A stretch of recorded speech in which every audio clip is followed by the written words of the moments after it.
I think like with LEC, what was so funny, and we said this earlier this season, was the take we had is like, what made the razor cake of Rogue so delicious was that they were in first place. And so what we said is now the cake is shaped like a razor, but they not actually have razors in it. Because they didn't finish first place. They looked like they were struggling. Larssen had a really mediocre split by Larssen's standards. Seemed like it was going to be a down position for him. But they struggle their way through. They lose 3-0. They're losing with these great compositions. They've got the Renekton, Azir, Yumi, Zeri. They can't play them for shit. They're losing these games that good teams in the world would absolutely win with these compositions. They don't look like they can play towards the Renekton. Oh, well, here they are at the finals, just absolutely dominating, fixing all of those problems. Larssen's looking incredibly on form. They got a fucking Renekton respect ban for Odoamne in like game 2 or something. I was like, what universe is this? Is this some like Warwick fucking Darian shit? He's only played it once. Comp is playing out of his mind. There's like all three of the first bans are like 80 carries. Yeah. So it just opens up Larssen's pool immensely. Yeah. I mean, the whole thing was great. Like I referred to earlier, like you get to see, you got to see everything you wanted. You got to see the aggro matchup, Kalista versus Draven. You got to see the weird matchup with Comp on Caitlyn. Then you got to see the scaling matchup of Zeri versus Sivir. Who wins all of them? It's fucking Comp. This guy was fucking trashed from Vitality, remember? And then he comes back, doesn't die in 3 games in the finals, wins the title, has an incredible performance, and the entire, supporting cast is doing very well. Malrang, God bless his insane little heart. I don't know why this guy plays this way. Here's the thing, I've got the line for you. He plays like a fucking psychopath. This guy never met an angle for a gank he didn't like. That's why the genius of some of the comps were like they could sort of save him, bring him back out, like eat him, run like that's actually what you want to do. Essentially, Malrang is like the deer that you leave. It runs in the pool. You've got to quickly get it out, but it's going to go right back in the pool again. If you don't, like you can't stop him. He's just mad, isn't he? Because actually, you know what? There's 2 angles to this I want to hit quite hard. Because as a layman, what I tried to look for is like stylistically, how did the teams match up? How did someone get an advantage? Because I actually think a really underestimated part of this final, Monte, is because of the history of G2 stomping, Rogue of G2 stomping people, of Rogue getting stomped. Actually, you know what? Even though it was very satisfying for Odoamne to say that, this final wasn't a stomp, homie. Like, yes, game 1 was. The ends of game 2 and 3, the score will look like a scomp. Mate, game 2 and 3, they were at times, like in game 2, it looked like they were going to actually get outscaled. They were losing their agency in the game. They had to win some mad fights around the dragon. Game 3, by the way, they were constantly in positions where it's like, are they actually going to close this? Is the other team going to come back? So not only was it not a stomp, but to me, the most interesting aspect of it, I actually thought, was it was the way that actually they won Rogue. I have never seen them play like this, but I have an amazing contrast for you. It's a very quick one, but it's such a big picture, high resolution contrast outside of League of Legends. A lot of people are going to know it, even if they're not a fan of CSGO. You know, in CSGO, most famously, one of the all-time great leaders, like basically the greatest leader or player never to win a major until recently, was Karrigan, a very tenured leader, like Rogue, always like beating the same teams when it doesn't matter. Then when it matters, lose the semis, lose the final. And famously, he lost the Boston Major final. And in the Boston Major final, he did a Rogue. He sort of turtled a little bit, played a little bit too conservative, maybe didn't make the moves you should, and it allowed this plucky underdog to come in and win and take the title from him. Well, if you don't know, what made him winning the title this year, the Major, so epic, is it wasn't just that he won by actually like embracing everything that had cost him before. Suddenly, it's like he knew, mate, I've had a million chances at Bloom, so I'm just going to fucking go for it, mate. And he would call like mega ballsy strats. He would do stuff like in the last round, he would just push himself as a individual player. Individual leaders are supposed to be low fragging. He would just push and make a crazy play himself. Dude, that's what Rogue did here. Rogue has never played like this in a playoff series ever. So clutch. Think about the 2 things they did. One, they drafted crazy. They drafted stuff you know. They drafted Renekton for Odoamne, LeBlanc for Larssen against Caps, and then just give Cops like, mate, that doesn't happen. You're not going to win that game. You smurfed that game, by the way. That was the Smurf. Kalista for Cop. That's the Smurf game, by the way, guys. Then you go to the comp. These are the guys that are supposed to be boring in the meta. They draft one that, because of Spellbook, Monte, had 4 fucking teleports. It was like, you're playing an all-global one. That was mental already. And by the way, I don't know how they got that to pull that off. That almost looked like they didn't. And then the third one, again, was like, they can do anything in this meta. Like remember what we all said against Fnatic and G2, they had draft gapped. Dude, they just like reinvented the draft. And then I'll just say this, the Malrang angle, this is why I don't think Malrang is the MVP, but I do think that what Rogue did is why I think this is a new Rogue, and I think actually they can become a dynasty and they can win more championships. Here's why.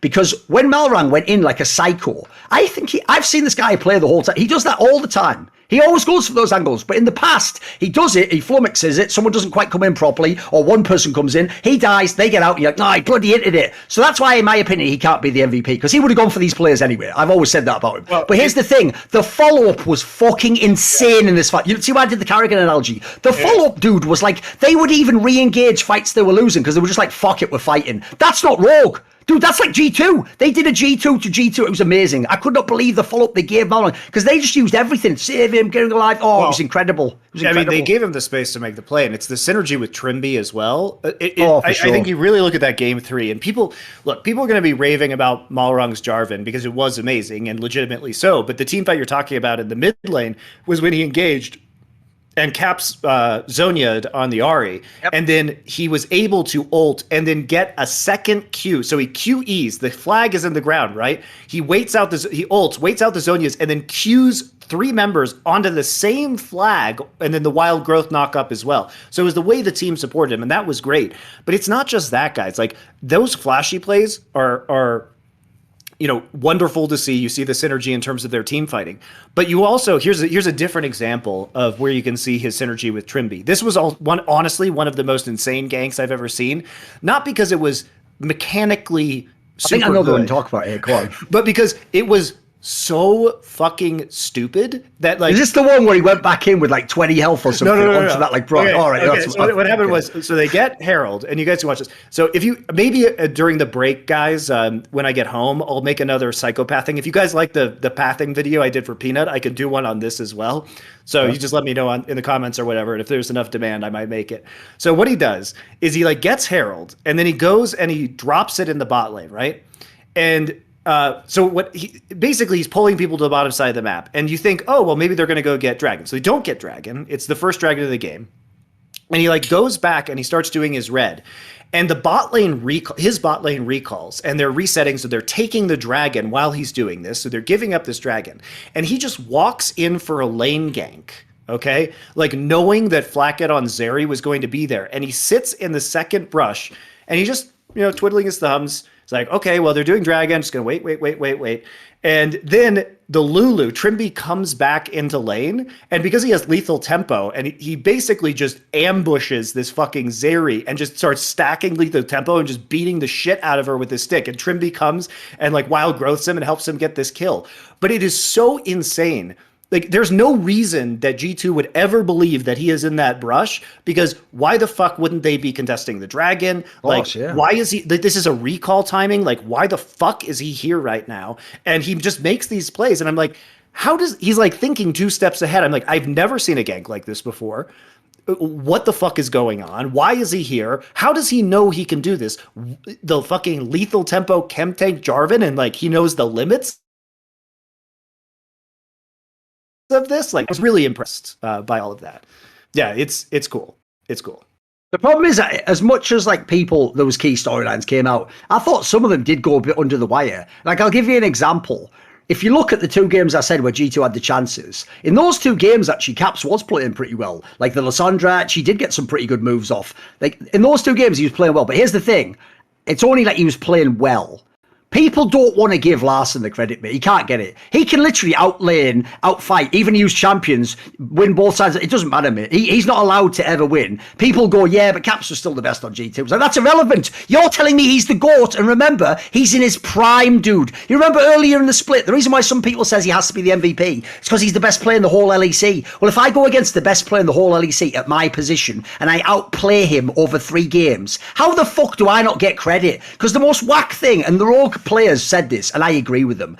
The most whack thing was this. It's the notion that if they lose, it's always that they're chokers. It's almost like an indictment of their character. They're just losers as humans. They don't deserve to win, and they shouldn't even have been there. But when Fnatic lose and G2 lose, they just had a bad game, guys. Like, it's not their fault. Like, what the fuck is that? What is, keep that energy, homie, that you had for me earlier. Like, what is it? By the way, I think like G2 played a little under par in the finals. And actually, I think the most interesting thing is, I suspect, and the most not talked about part, I think something went really crazy in the draft there, mate. Like, I don't know what they were doing. Like, that looks like they got totally shocked or they weren't prepared for a pick, because they just looked like they were spiraling back and forth. And so that one went angle. But beyond that, they actually put up a good fight. Like, they would have probably beaten another team on any other day. If Fnatic beat that, I think G2 wins. So I actually think you got to give it to Rogue, mate. I'm not joking. All 5 Rogue players played really well. Really well. And it, like I said, it's also the different styles and the different ways in which they won. I mean, these LEC playoffs in the end of the season were so incredibly unpredictable because you don't expect teams to be able to fix their flaws that quickly. Like, Rogue fixed so many flaws in 1 week. And like, I don't know what the fuck happened. Like, I'm going to be very interested to talk to some of the Rogue players and the coaches and be like, how the hell did you guys like actually learn how to play with Renekton on a team as a team? Like, how did you figure out? I mean, I don't think this is rocket science, but like going from the double Seraphine game losses that they suffered to G2, and like it was clear they wanted to play more aggressive lanes. Like they wanted to play the Kalista, the Caitlyn, like these things that were going to bully the lanes a little bit more. And create more pressure. It's like, so they made these switches, and then, but their drafts really forced weird bans. Like as soon as you see the Caitlyn, you're like, oh shit, Trimby's Lux. I remember how good that was a few weeks ago. Got to get rid of that now. But you can't shut them down with a 380 carry bans because here's another lane bully coming in that you may not have prepared for. So I think the drafts are really savvy from Rogue in this series, and they clearly really learned from those losses to G2, but it was not only those losses, and it wasn't just about G2, it was the way that Rogue had fixed their own flaws that were unforced errors on their own account, not knowing how to play out certain win conditions. And that, to me, that's what was the most impressive. Funny thing is, I did not actually think Rogue would win. Now, look, technically, because I did bet on them to win against Fnatic and G2, on some level, I must have thought it was possible. Otherwise, what would be the point in making the bet? But I mainly bet for the odds. Like, I basically thought, so I sort of did think it was possible. I just thought it was way more likely than the odds said, because the odds were like, I think it was something like 2.6 for the Fnatic one, and it was like 3.4 for the final, which is absurd, by the way. That's like essentially you should have no chance at all, basically. So I thought that was mental. But one thing I did say was the only factor I could think of for Rogue was this: Trimby does have an enormous champion pool, and you saw in this series, look at what he's picking. He goes wherever you need, and that fucking Soraka was straight fire, mate. Like, Ellis isn't wrong to be banging on about that. Here's the reason why that champion is sick, because dude, because it's only a solo queue champion normally, dude, pros don't know how to play against it. Not only do they same as with Zilean, they forget that it comes back to life, so they forget you get all the health back of the team fight. Similarly, have you noticed, Monte, even in lane, they forget you hit the Seraphine, you hit the fucking Soraka, it can't heal itself. In team fights, just kill the Soraka, it's over. But they all just do that thing where your brain is, remember, your brain from 1 billion games of League of Legends at Pro tells you,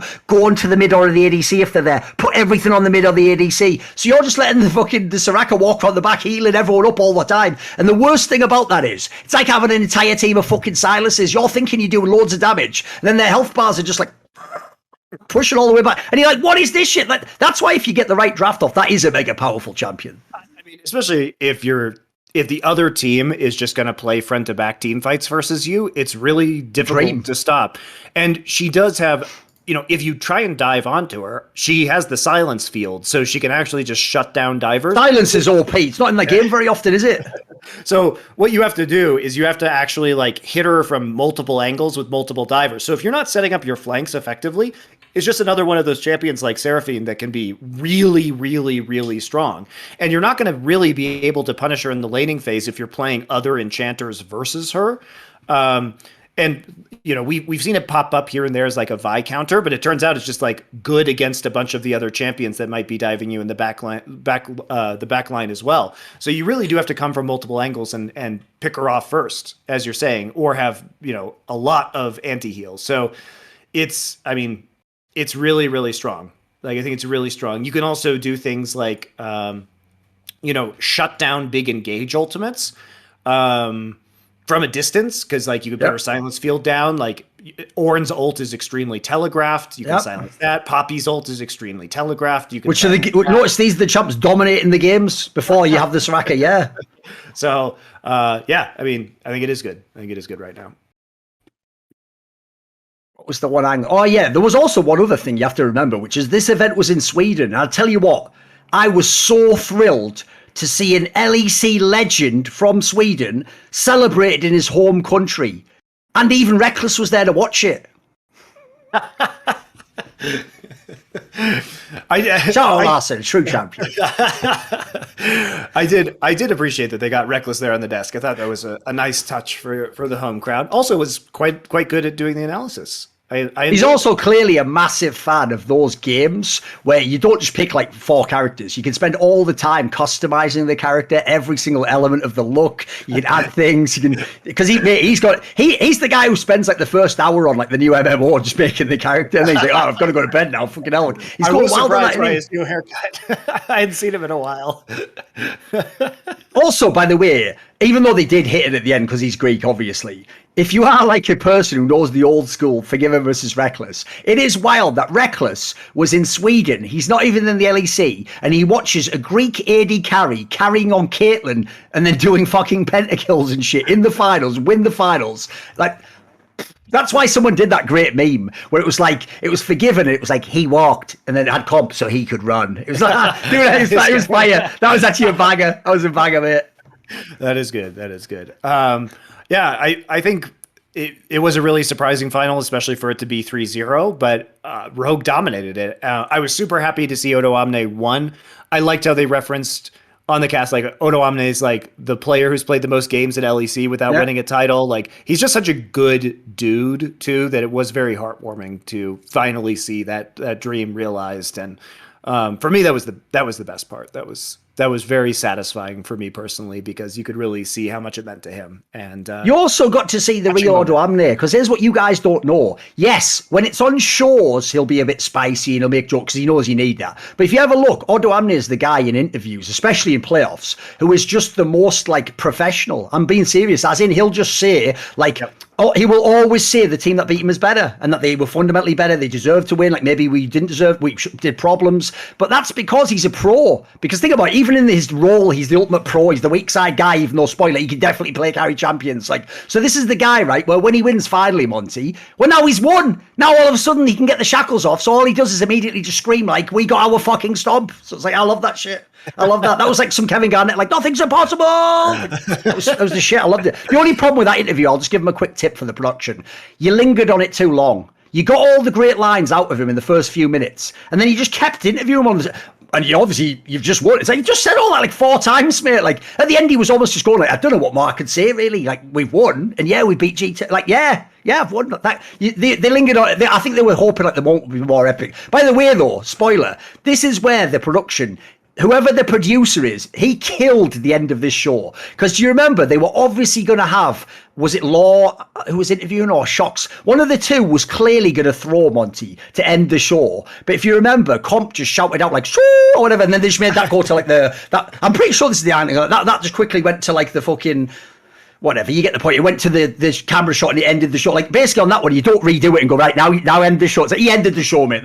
When he just said there, you go on that's the end of the show. Put it up there. In the same way as, you know, back in the day, you might know this reference. There was like an old school IEM where they were supposed to wait and let like the trophy be presented. But if you remember, MC just ran up and fucking grabbed it at like C-bit, like, yeah. And obviously the producer's not like, well, get him back in position. Like, he's just like, yeah, roll with it. Like, yeah, go, MC, great job. Like, follow him around. Of course, you just forward. So that producer killed that, because that could have gone really badly, obviously.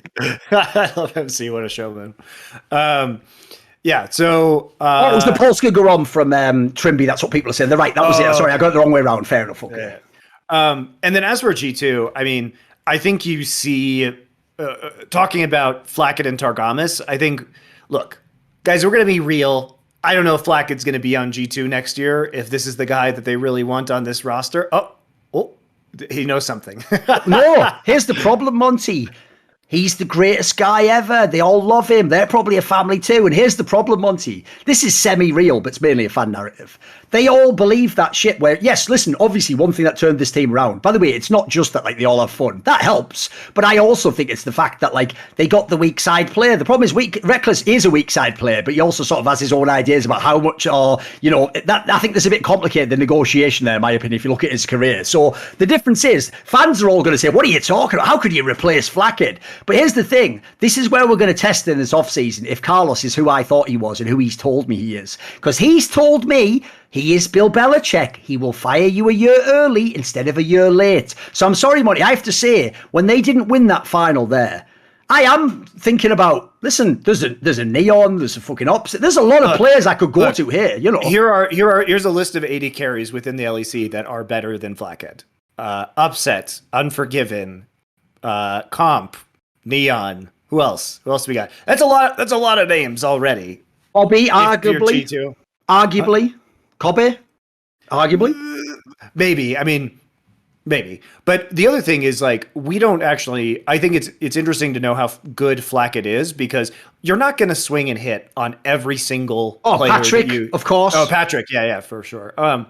You're not gonna swing and hit on every player. And like, look, they hit a fucking home run with this Targamas guy. Oh, like, it's brilliant, yeah. Who the fuck knew who this guy was? And look at his dude. Here's the thing. I'll tell you right now. Do you remember when Trimby first came in the LEC? And we were all sort of like, he's not really, you know, it seems like he hasn't really figured it out. This guy looks better in year 1 than Trimby. Imagine what he could be like in year 2. Targamas next year could be the shit, mate. He could be like an MVP. Yeah. So I look at Targamas, and I don't know how much of this bot duo is Targamas versus Flackhead. They're going to have the information on how much each one is. Like, I don't know what their communication is like during the laning phase. Maybe it is Flackhead that's like microwing Targamas and is making him look super good in multiple phases of the game. I think that's kind of unlikely, though, given the way 80 carries normally are. But there are so many different players that I think you could upgrade from. Neon's going to be a fucking free agent. You know? That's wild. That means you get him for free if you don't understand it. It's like Reckless, you get him for free. So you've got to really believe in your ADC to not pick him. Right. Like, if you're GMing this offseason, are you really sitting there and you're like, this free Neon guy is not going to be an upgrade over Flackhead? I would at least try it. And if you don't, someone else is going to take him, and you're going to have to deal with those fucking backline fights again, mate. So he's going to be in the league, I hope.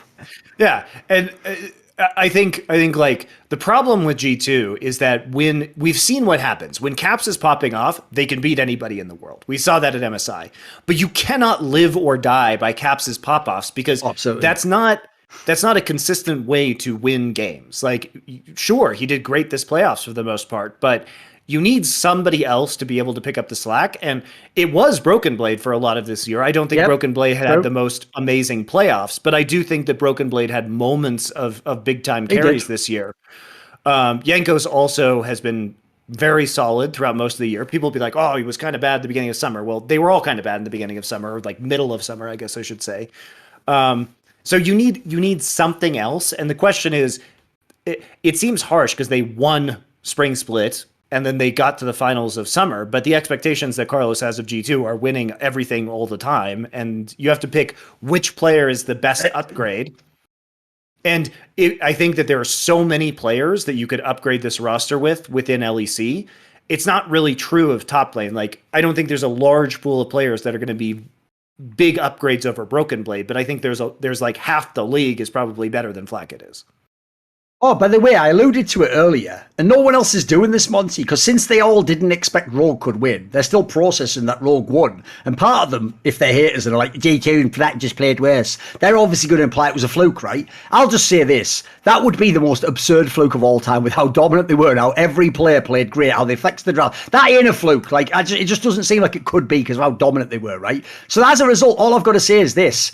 In this playoffs, they beat Mad Lions. Spoiler, they were already able to do that in some past seasons anyway, but they beat Mad Lions. Then they beat Fnatic. They've done that both times this year. Now they beat G2. They've even done it with the Reckless lineup last year, but this one in the final now.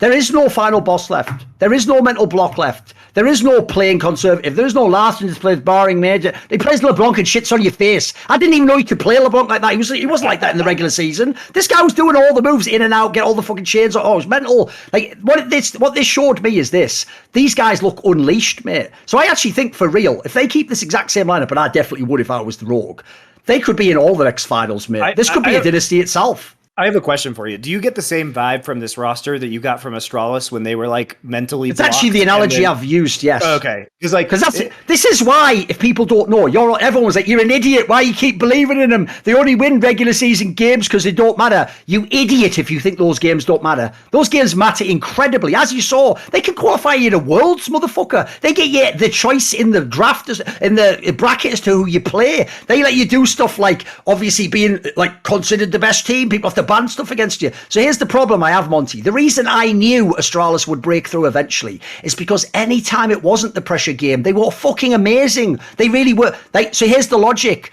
It isn't yes, who you are is also who you are in the playoffs, right? But that's clearly other factors are impinging. So what you have to think of is this: who they are on a normal day with no pressure. That's like the general level of the team. And mate, the general level of Rogue for years has been very good. It's been elite tier. The problem is they didn't get it done in the playoffs. Well, as I've learned a long time ago, if you ever make that breakthrough, now no one can stop you. And in fact, I'll add one last concept I brought from CSGO that people still don't seem to get because it sounds counterintuitive.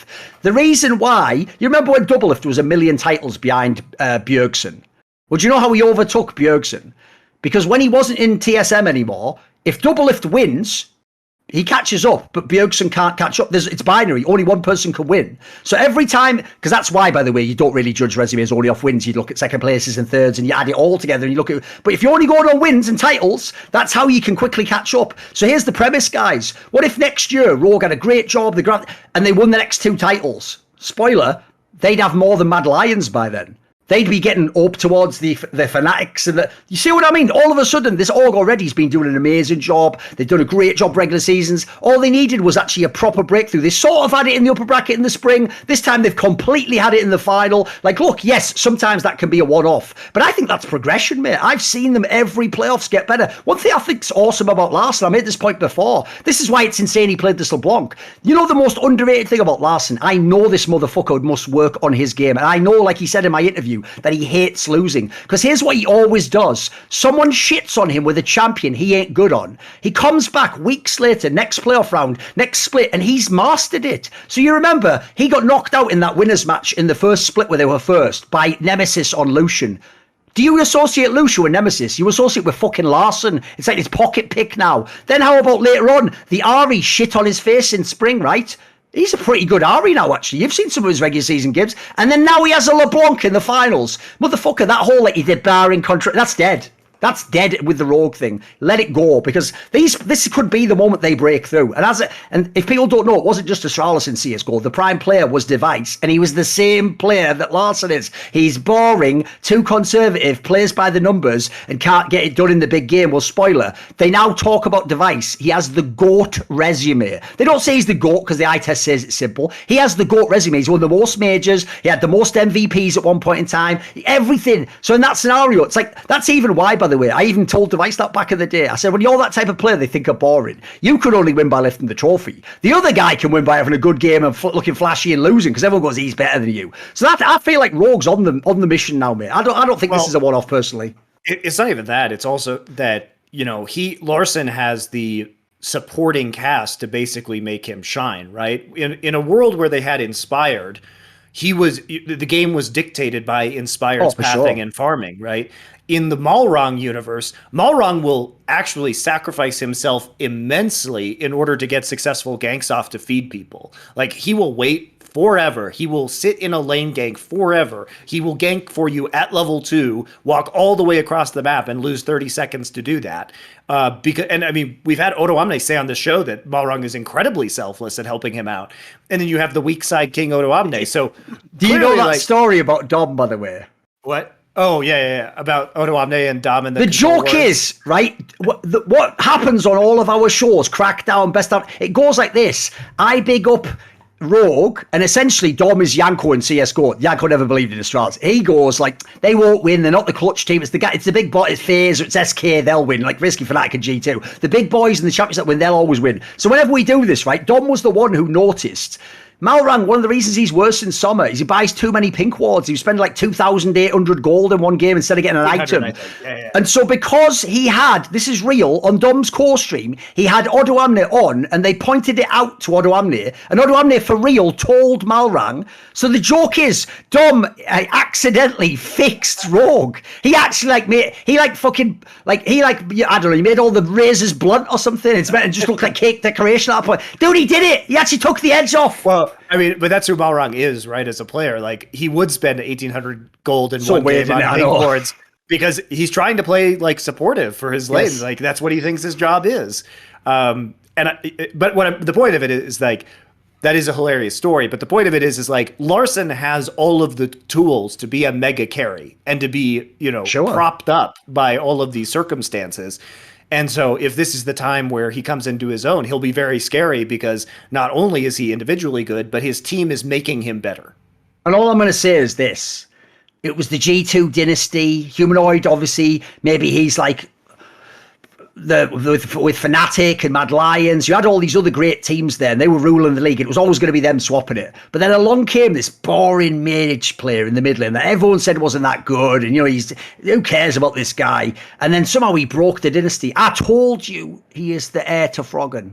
All I'm going to say is, how did that fucking pay off? I did get this. I was originally told that analogy before he ever played in LEC by veteran, but I have to say it.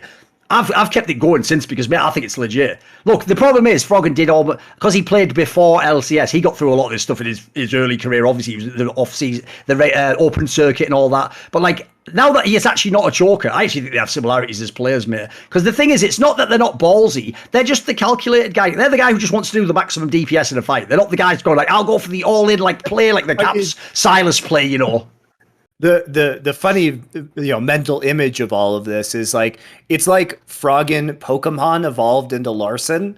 So it's like different stages of the Pokemon evolution, right? It's Froggen was like the mid-tier level where it was like the master of the control mage, and now we have Larssen, the evolved highest tier version who changed from just the control mage player to absolutely everything. I think that's the good analogy. Want to see more cool, funny, interesting clips based on topics from my content? Well, subscribe to this channel then, or, be a pleb and don't.